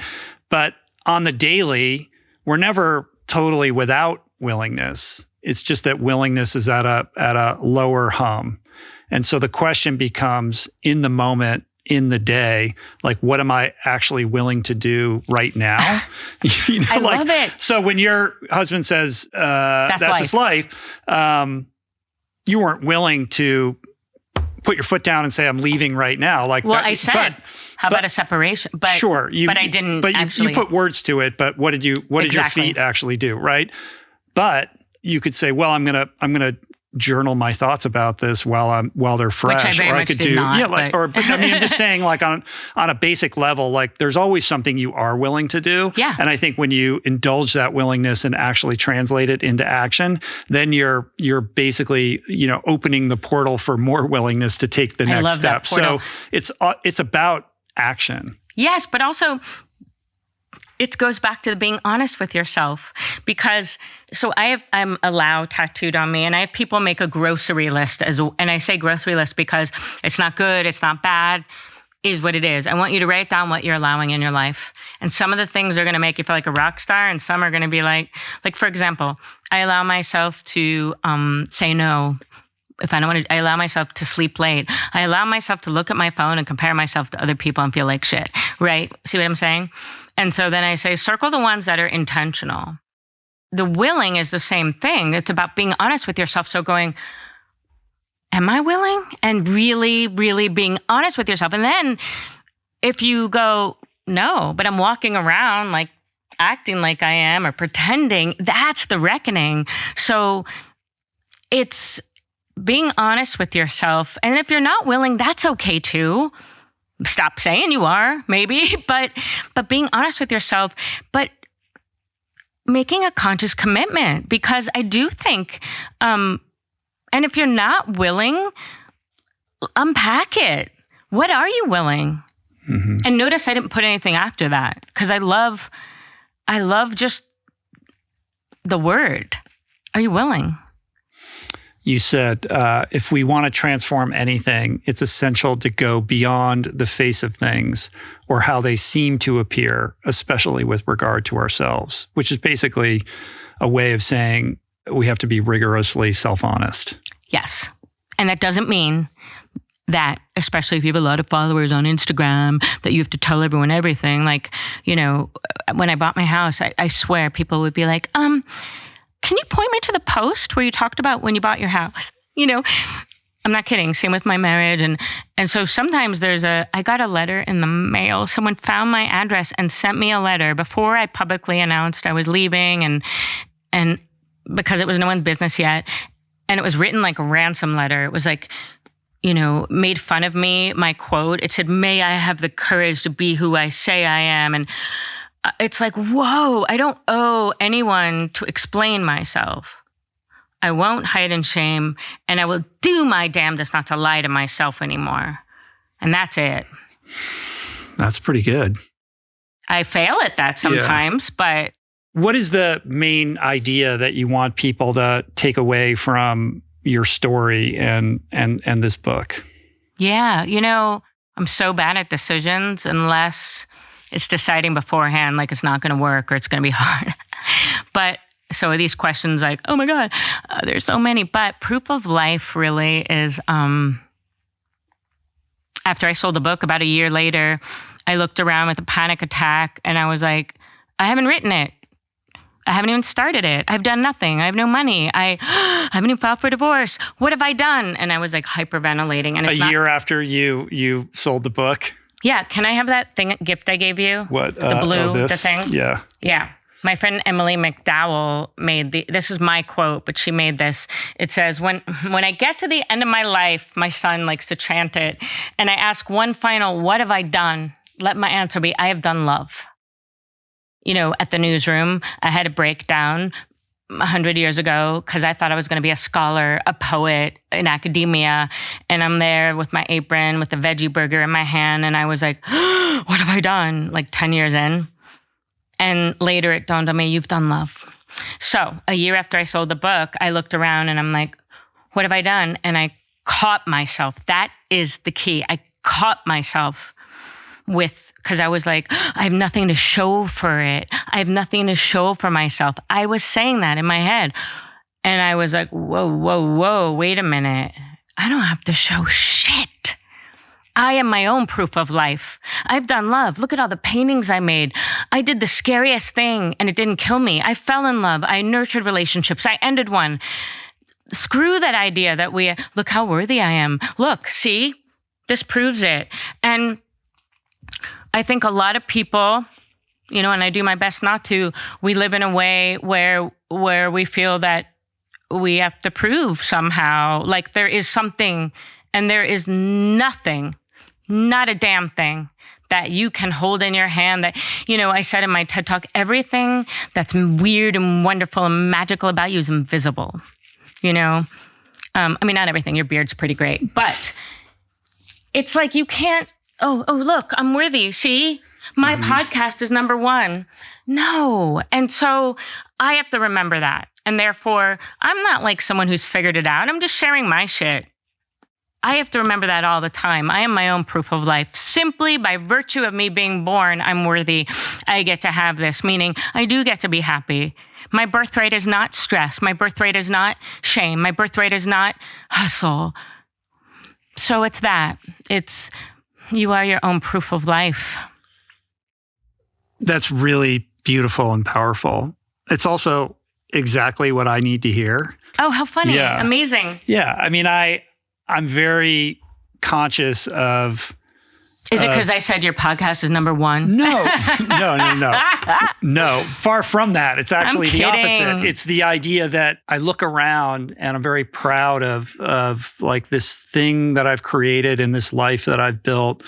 But I'm also very aware that so much of the motivation came from this deep need to be loved and seen, and the idea. Oh, you're so vulnerable. That's the idea that that I'm not entitled to it, that I have to earn it, and the only way to earn it is to distinguish myself and do something that people will pay attention to. So it's the little boy in the corner who's like, please love me, and pay attention to me. That's the wounding at the core of it, and I would have to imagine is beneath a lot of people who are ambitious and go out into the world and do big things. And it's challenging because my life is great and I'm very happy and I'm so proud of this thing. I'm so love happy what to I hear do. you say that. Yeah. But also I'm aware of the motivational antecedents of the whole thing.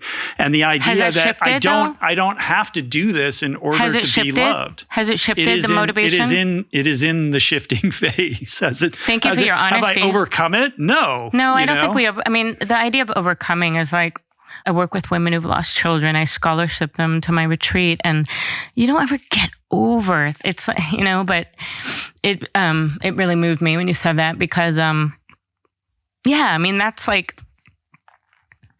I used to say I wanted to be an actress, and I literally waited at the host stand of the newsroom to be discovered, and people laugh, and it's oh, you think I'm kidding? Also, I wasn't discovered, but I was waiting for someone to love me. But then I got even deeper and I was like, no, I was waiting for someone to tell me it's not your fault and you're not bad and you can stop hating yourself. But at the end of the day, and I have to have compassion because yes, I do have that hole in me. And so there is a part of me that's like, do you love me now? Do you love me now? And see, I'm never going to get it no matter what. That's fall in loveable though. The fact that you shared that, that's what makes me fall in love with a person. I don't mean that sexually, just I want to put you in my pocket, but you're so tall. And I share it because may I remember, and I have to remember every day. And especially right now, right before the book. And every possible thing is coming up. That's no, of course. You don't get to have that, Jen. You don't get to have that. Mm. And can you navigate the book release and all the stuff that comes with that from a place of joy and gratitude rather than refreshing your Amazon page? Yes, and. Yes, and.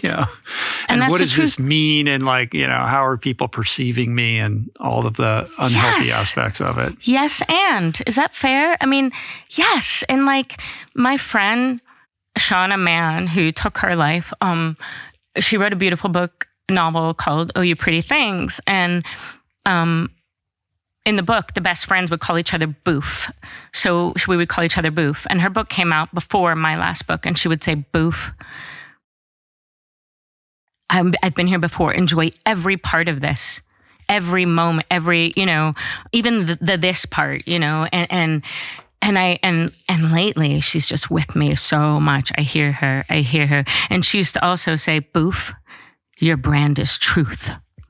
And she would also say, I'm polarizing like cilantro.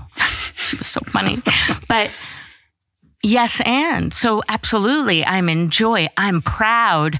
And I have a thing called Give Yourself a Medal. And even after I did the audiobook, I was besides the typos I found on brand, I was I'm really proud.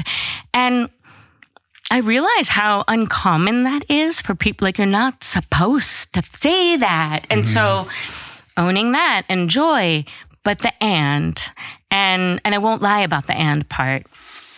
You shouldn't lie. You shouldn't lie. Is an asshole. I know. Oh, I know. That's I use the word should. That was on my list of things to ask you, this idea of should being an asshole. I should myself a lot. If you could see what I see, there's an exercise I do to this is I'm glad I remember this, to ground myself so I remember. I think of someone, so right now, think of someone who loves you, living or dead, really loves you. And, you can close your eyes, or if you're like me and you don't, and really, really visualize them. And I hate the word should, but if you're doing it, it should feel good, safe, right. And then you walk out of the house carrying that. But I like things that are tangible. So then write a letter in their voice. So it requires imagination. Dear Rich, and it starts like this: if you could see what I see. And then you write it in their voice. So it's a letter to yourself. In the voice of someone who loves you. Not from yourself, but in the voice. Well, you're putting yourself in the shoes of someone who jumped ahead. So cares for you. Okay, Rich, just write the sentence. No, go ahead. Come on. Dear Rich, do it. I'm all bossy, do it. Dear Rich, and then you write, if you could see what I see. So imagination is so underrated. So you're visualizing one of your children, your dead relative, whoever, like, if you could see what I see, and then everything they would say, and you imagine it in their voice. And often people cry as they're writing it. And then I say, when you finish, I need you to write this P.S. P.S. I wrote this with my own hand. So it's what I already know, comma, but may have forgotten. And then I'm like, carry it around like a talisman. I have people read it out loud in my workshops if they want to. 9 times out of 10 people cry. Sometimes it's because the person's dead and they miss them. But most of the time they cry because there's a chasm between this on the paper, how this person who loves them see them, and how they're walking about the world, talking to themselves, and they start to cry. And it's wild to see. And so it's like, how do we bridge the gap? Mm-hmm. And so, that's just another tool. For me, it's like whatever works. I carry my dad's, this, like, I call it his Jewy necklace. It's like his thing he wore. And it's like little talent, whatever works. But that letter is a reminder. Of course you wrote it. But if you give yourself permission, if you're willing, you write it in their voice. It is so moving. And then you go, it is what you know. They didn't crawl in your body and write it, and that's wild. So if you could see what I see, and may we all have people that reflect that back to us rather than like reflect back to us that we suck. The emotions around that are also because there's a recognition of its truth. Absolutely. And what? And forget the why, but wow, I am not living in accordance with that truth or walking around with that as if it is so. If you could see what I see, and they write all these things, and I'm like, whoa, isn't that a mind fuck? You actually wrote that with your own hand. And they're like, huh? It's great though. But if you could see what I see, Put that in your pipe and smoke it. In your what? In your pipe and smoke it. Yeah. I swear, if I'm going to write a book called The Things I Mishear, I mishear everything. And it's like, the thing about the hearing loss you asked in the very beginning was like, some days are a pity party. I try to have a sense of humor. Sometimes I fail, but if I didn't, I wouldn't get out of bed. But group settings, forget it. I feel so stupid all the time. Really? Yeah. Logically, shame is not logical. Logically, I know I'm not, but you try sitting around and not understanding anything anyone's saying. When I went to Jeff Krasner's thing, when I sat next to your beautiful wife, the room would laugh, and I would laugh, and I wasn't faking it, but I had no idea why I'm laughing. Oh. And then that starts a shame cycle. And it's awful. It's awful. So then I avoid, and I and sometimes I take one for the team, and I'll go to a group dinner. And if it seems like I'm checking out, it's because I am, or looking at my phone, because first of all, it's exhausting, but it's like being in a foreign country, and world's smallest violin, everyone has something, but it's very lonely. And because I'm between two worlds, I'm not capital D deaf. I don't exist in deaf culture. I don't know ASL. I rely on hearing aids and lip reading. It's like, I'm like in the mezzanine. Yeah. But I think that's why I rely a lot on sense of humor, not to bypass, but because Jesus Christ, I wouldn't get out of bed otherwise. Yeah. But that's good self-awareness, because if you're good at humor, it becomes Am this. I think you're funny. Yeah.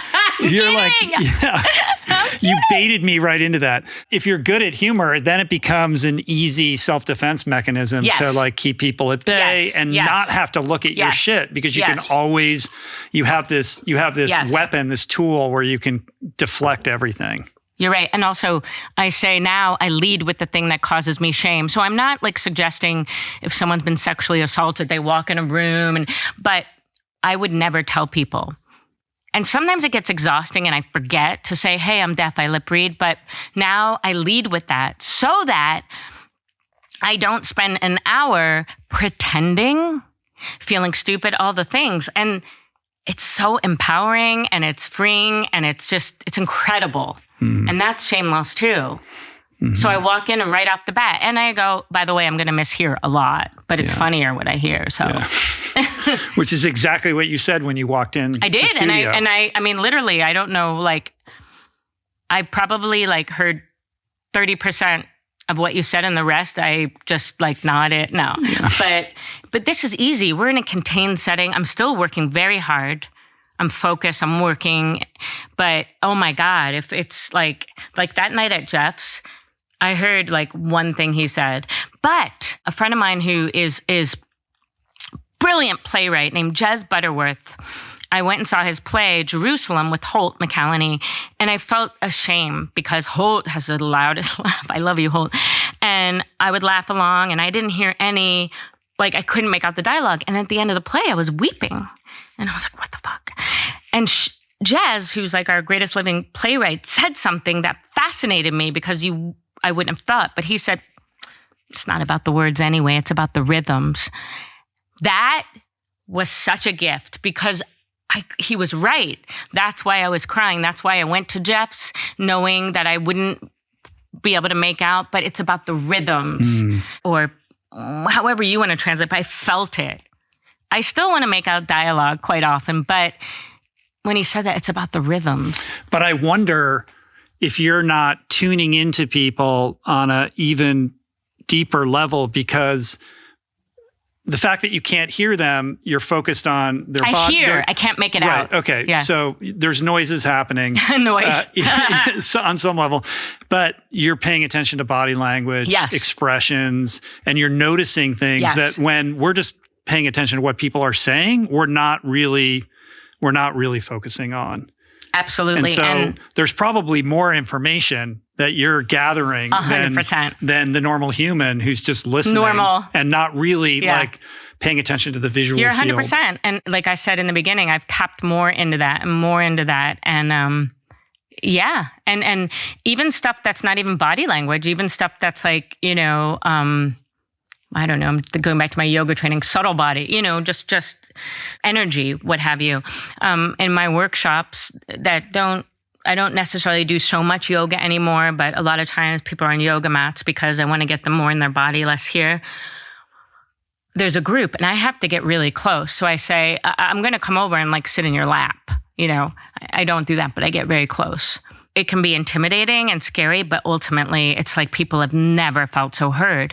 But let me tell you, if I was a typical hearing person, ain't no way I'd be doing that. Because Space Invader, I mean, what it'd be, but because of that gift, now it's not like immediately like, I'm deaf, it's a gift, but I'm able now to be like, holy wow, that's amazing. I would have never, like I crawl over on my butt and I get really close because I have to.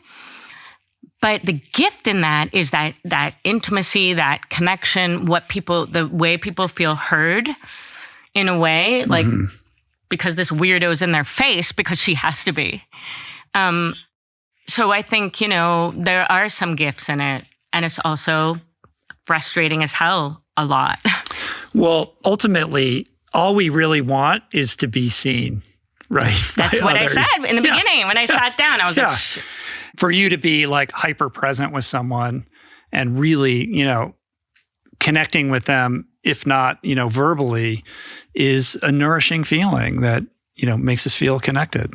Yeah. And unless, some people, it terrifies them until it doesn't. Right. It's scary. Don't come too close. Well, I mean, come on, You might see the version of them that they're trying to hide, right? That's the scary thing. Rich, I never used to look people in the eye like, you would not recognize me. And I don't just mean like with sex, like, because forget it. I never, ever opened my eyes. I mean, yeah, I said what I said. I didn't. Until like Henry. So, I mean, people, like I would like, and one time a million years ago, I did something called the Landmark Forum, which I'm sure you know what it is. Yeah, of course. And then I did the advanced course, and then we were on stage and we had to line up, and I was next to this sweet guy. I can't think of his name. And he was across from me, and we just had to do this eye contact thing, which I do in my workshops a lot. And there was like hundreds of us, and I'm on stage. He's across from me. And it's like, this is something I don't do.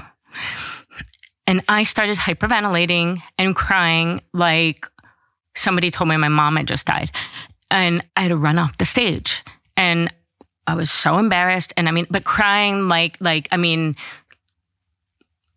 you really think someone was murdered, and it really, really got clear to me that I never let anyone look at me because I was afraid they would see that I was a bad person. I'm so proud now that I can be with it. I can be with someone seeing me and allow it. Let's end with imagining the person who's struggling right now, who feels stuck, who's terrified of making eye contact with someone else, who knows that perhaps there's a different life available, but is paralyzed to make a change. And the prospect of writing a letter to themselves in the voice of someone who cares for them, like that's too big a leap. Like, where does this person start? Assuming they have some iota of willingness to do something, like where should that person place their attention, and what would be your counsel on like where to go from there? It's going to sound like such a cliche, but the first thing I thought when you said where to go from there is like, there's nowhere to go. That's it. I spent my life leaving my body any way I could. And like for the first time, stay. Which is the hardest thing for me. I didn't even remember this, and I wrote it down, and there's a part in the book where he said, Charlie asked, Mommy, do the trees stay awake at night? And I'm so glad I wrote it. And a friend heard and answered, why no, Charlie, they sleep, of course. It's very tiring holding up the sky. And so toward the end of the book, I said, you can rest. You don't have to hold up the sky anymore.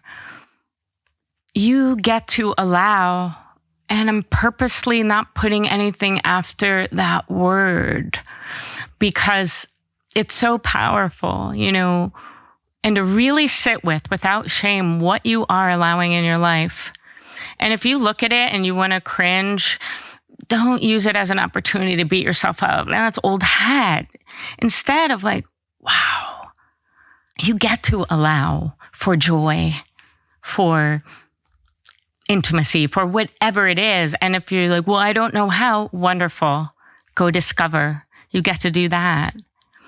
And, I know a lot of us feel like we're cooked by a certain age, which is why when I started painting and I have no idea what I'm doing, people are like, well, how do you know what paint to use? I don't. I do whatever I want. But people, I could never do that. They're not willing to explore, to play. And so it's about discovering and allowing for that, allowing for, you get to have a life that lights you up. And if you don't know what lights you up, go find what lights you the fuck up. And instead of being overwhelmed by it, which is what I do, get excited by it. Like, okay, cool. And you're not too old or too late. That's bullshit. Find what excites you and what doesn't. You get to have a life that lights you up. And I'm not talking about privilege because I am privileged. We are, I'm talking about just by virtue, again, of you being born. You do. And whatever story is like, you have to earn it, Rich. You got to earn it. You got to earn your rest. You got to earn it. You get to have a life that lights you up. And if you don't know what it is, go find it. Thank you. That was really beautiful. You're very beautiful. I appreciate the openness that you brought to this experience today. It's very meaningful to me. I'll have a vulnerability hangover on the way to lunch with Julie, but yeah. It's going to be dinner soon. No, I got to make it to the airport. Proof of Life. You're going to want to read this book. Pick it up wherever you buy your fine books. We did it. How do you feel? I feel... Did we do it right? We did it more than right. Okay. And we did it... I want to make sure you're happy. I'm so happy. Okay. And what I wanted to say was, though, I did a nutty thing, which is I'm giving away a spot to my Italy retreat, which is $4,000. Can I afford it? No. Oh. But I know I'll be taken care of. And if people buy 10 copies, if you want to buy 10 copies from an indie bookstore, and I love it because it supports an independent booksellers, which are a dying breed. And it excites me because I'm doing that and people are buying from indie bookstores. I'm going to pick the winner July 8th. But a few people have bought it to donate it were they to win, and I'll gift the retreat spot to a woman who's lost a child. Oh, wow. So I know for a lot of people, $300, like if you're trying to keep the lights on, not for you. But there's such a, vast landscape with finances, and there's people with $300 is like, yeah, not a thing. So it's win-win to me because you're supporting an indie bookstore, you're supporting me, and I believe you're supporting yourself because you get to see the I got you effect works, and hopefully believe you get to have that too. So amazing. So I assume you're going to go on tour with the book. Is there a way for people to find out where you're going to be doing events and stuff? Where do I direct the audience? Yeah, they can throw a rock and find me, but Instagram, Jen Pasteloff. My Substack is the same title of my book because I'm either really smart with SEO or very lazy with naming, Proof of Life, or jenniferpasteloff.com. Yeah, so I'm excited. I'm doing something with Anne Lamont, which is a very pinch me moment. She's the best. And, Maggie Smith and Henry's coming on tour with me, next week in Pasadena. Oh, He's cool. in conversation with me. Nice. And you've got Anne Lamont, an Anne Lamont blurb on the cover. I sure did, Rich Roll. That's insane. And She's please an note icon. that she mentioned humor, which for a self-help book, to me, there's nothing worse than this is so precious and it takes itself so seriously. So that was oh, thank you. You know, it gives a wink to the reader, yeah, right. Mm-hmm. It's not going to be too douchey, right. A not too douchey self-help book. I mean, there's moments, I'm sure, someone will be like, douchey, but not too douchey. Right, not too douchey. I'm not saying it's entirely without douche. Yeah, but that's life, right? Just a light dusting of douchiness. No, but really, what a gift. I do think, anyone who takes themselves too seriously, I'm not interested. Yeah. It's so boring. And so I feel like it's a little what do you call that? When you give someone a signal, it's a signal. When you write humor on a self-help book, you're in good hands, I think. But I'm biased, but I think you're on the right track. Awesome. Thanks for doing this. Thank you. Say hi to my wife for me. And, I will. I will. Let me know how I can be of service.